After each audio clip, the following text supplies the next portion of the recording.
Capítulo 10. E eu continuei a ver, e eis que havia na expansão sobre a cabeça dos querubins algo como pedra de safira, como o aspecto da semelhança de um trono aparecendo por cima deles. E ele passou a dizer ao homem vestido de linho, sim, dizendo: Entra no meio da rodagem, por baixo dos querubins, e enche as concavidades de ambas as tuas mãos com brasas de fogo tiradas de entre os querubins, e atira-as sobre a cidade. Ele entrou, pois, diante dos meus olhos. E os querubins estavam de pé à direita da casa quando o homem entrou, e a nuvem enchia o pátio interno.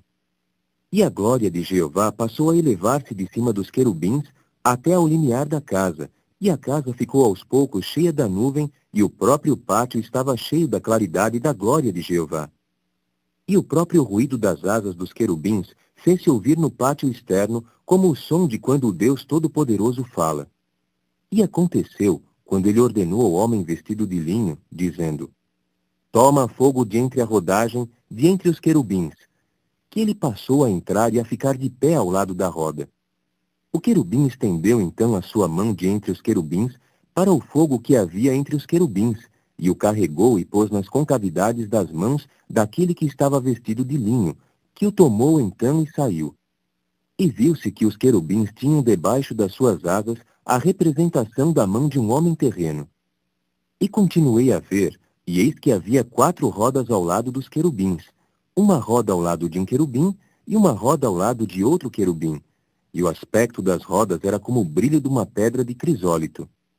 E quanto ao seu aspecto, as 4 tinham a mesma semelhança, assim como quando se mostra haver uma roda no meio de uma roda. Quando iam para os seus 4 lados. Não mudavam de direção ao irem, porque iam atrás do lugar para onde estava virada a cabeça. Não mudavam de direção ao irem. E toda a sua carne, e suas costas, e suas mãos, e suas asas, e as rodas estavam cheias de olhos em todo o redor. Os 4 tinham as suas rodas. Quanto às rodas, clamava-se para elas aos meus ouvidos: Ó rodagem! E cada um tinha 4 faces. A primeira face era a face do querubim, e a segunda face era a face de um homem terreno, e a terceira era a face de um leão, e a quarta era a face de uma águia. E os querubins elevavam-se. Era a mesma criatura vivente que eu tinha visto junto ao rio Quebar. E quando os querubins iam, as rodas iam ao lado deles. E quando os querubins levantavam as suas asas para estarem alto acima da terra, as rodas não mudavam de direção, sim, elas mesmas, do lado deles. Quando eles ficavam parados, elas ficavam paradas. E quando se elevavam, elevavam-se com eles, porque havia nelas o espírito da criatura vivente. E a glória de Jeová passou a sair de cima do limiar da casa e a parar sobre os querubins.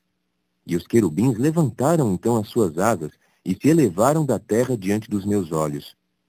Quando saíam, as rodas também estavam bem perto deles, e começaram a parar junto à entrada oriental do portão da casa de Jeová, e havia sobre eles a glória do Deus de Israel, de cima.